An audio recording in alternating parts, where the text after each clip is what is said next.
Have you ever felt like there's too much empty space in your head? Not a lack of thoughts, but a physical absence. Like something that anchored you to the room was carefully scooped out, leaving only a cold, humming draft behind. I'm a writer. David, my husband, was always there. Everything was fine. Until he started moving like he was pulling an invisible weight, dragging his feet as if the floor was made of glue. And I just started to float. Strange, vibrating lightness behind my eyes, making the apartment feel like a paper set I could blow away with a single breath.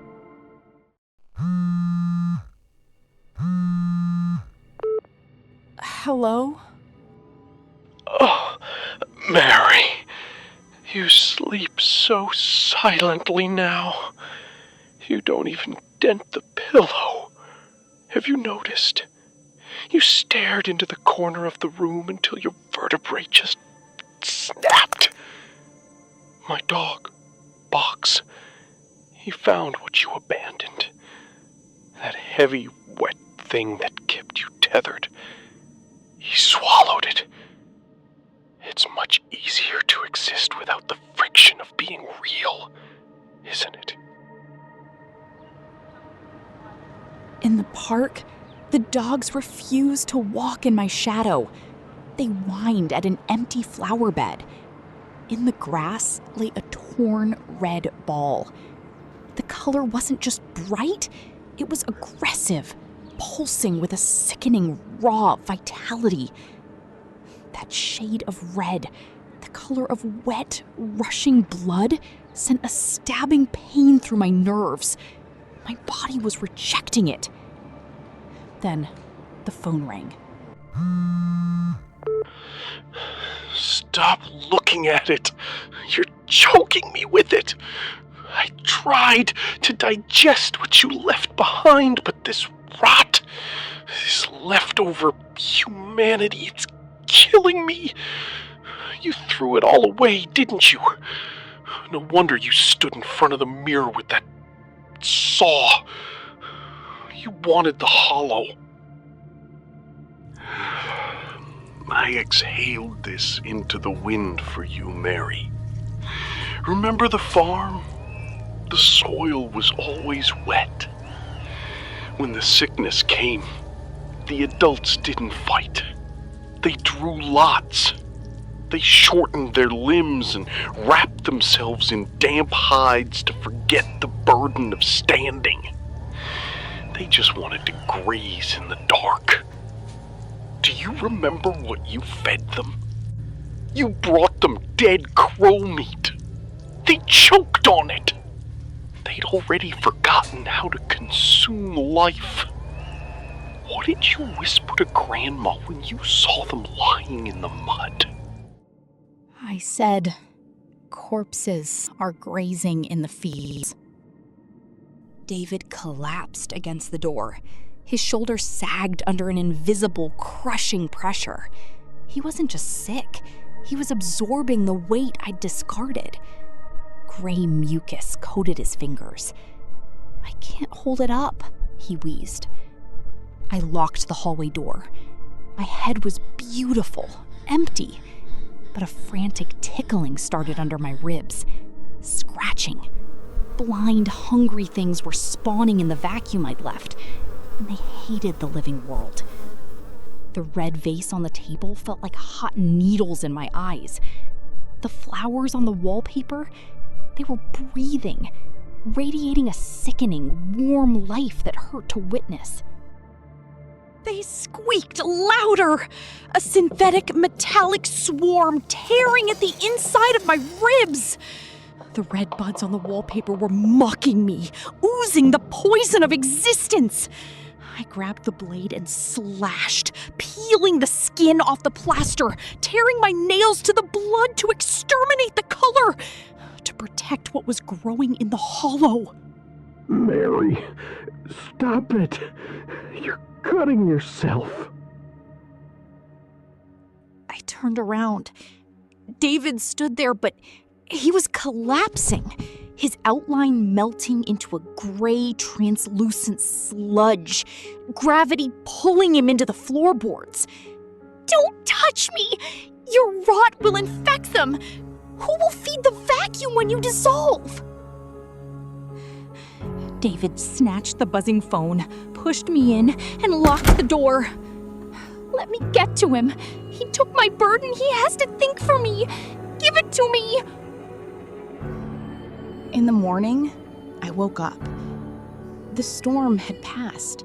For the first time, there was crystal silence. The squeaking had stopped. The transition was over. David sat in the corner, holding the smashed phone, utterly exhausted. He said we were going to my grandmother's old farm, a place for things that no longer stand upright. You need to rest. We don't have to carry it anymore. I smiled. We got into the car. As we merged onto the highway, I looked at him. A wet, smooth, gray film was sealing his temples. He blinked. Too slowly. The skin fusing together. We drove past the endless, dead spring fields. I looked at the earth, perfectly content, and quietly said, "Corpses are grazing in the fields."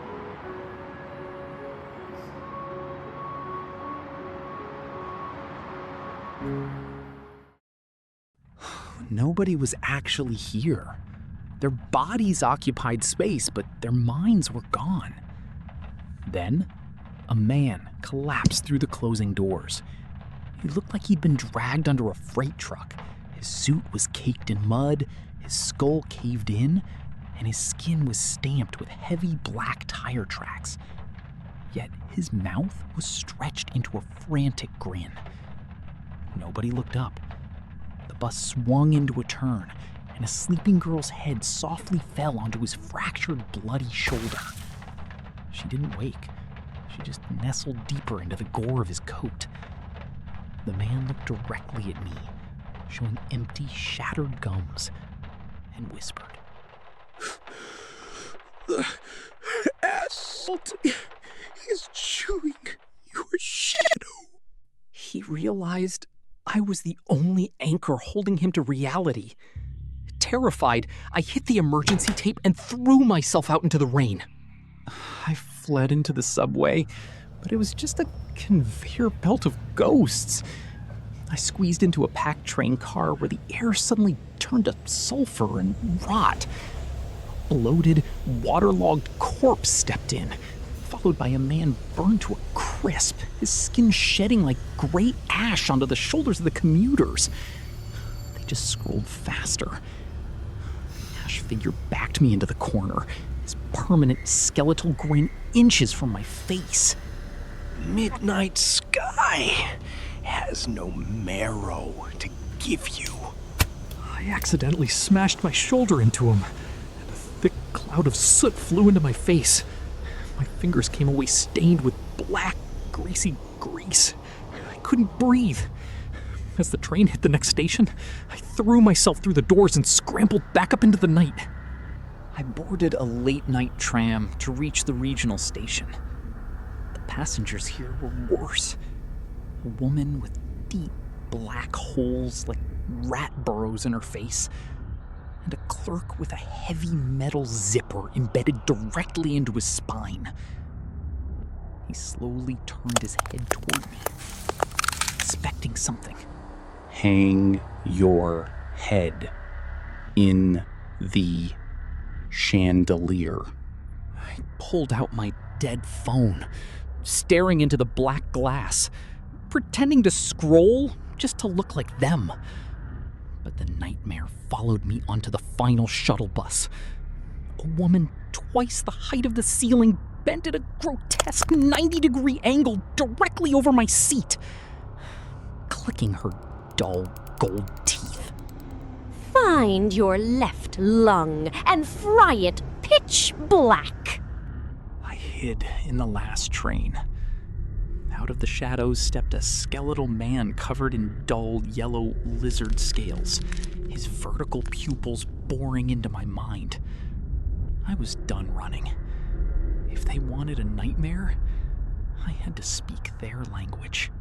Into the pocket. Drink the sunset from a tin can.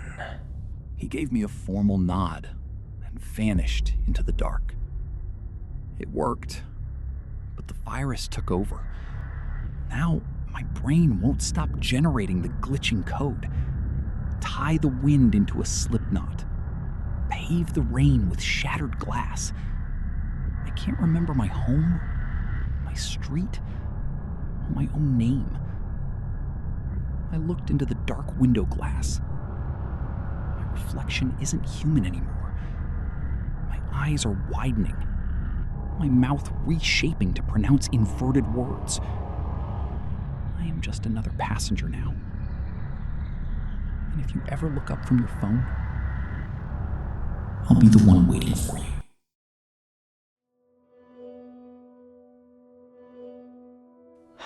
I bought this house to escape the calls from the hospital.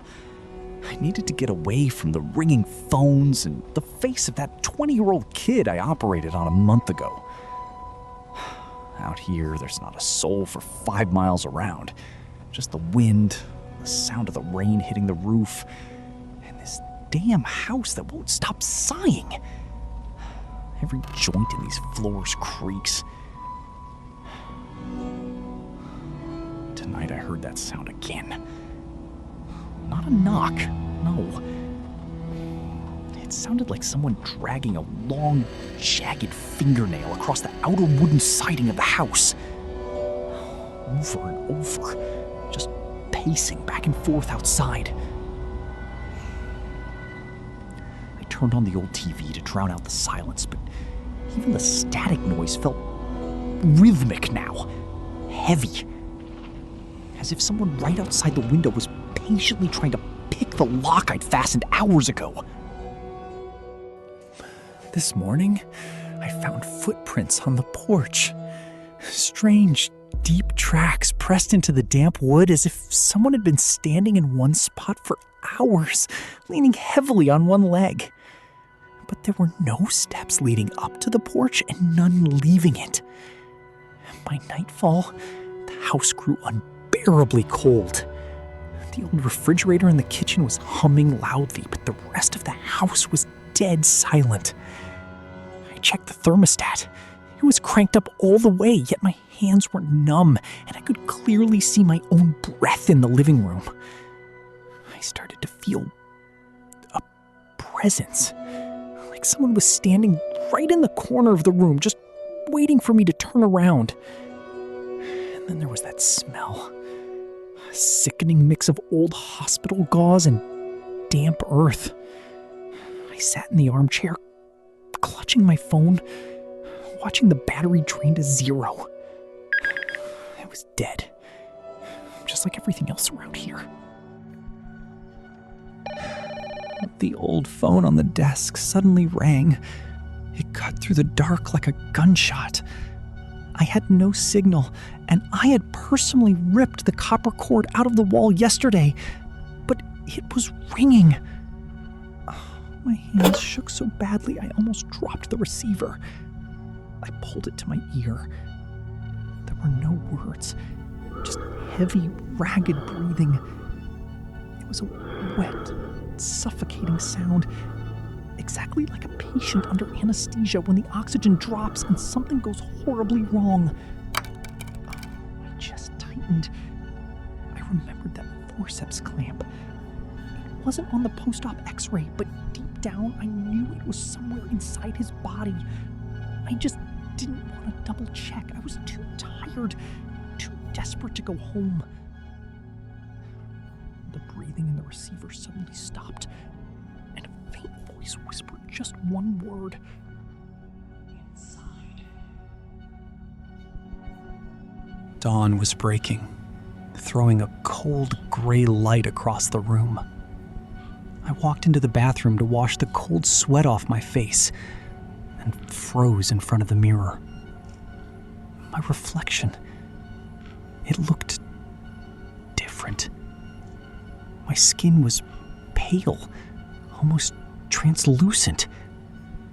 On my abdomen, right beneath the skin, a thin, dark purple outline had surfaced overnight.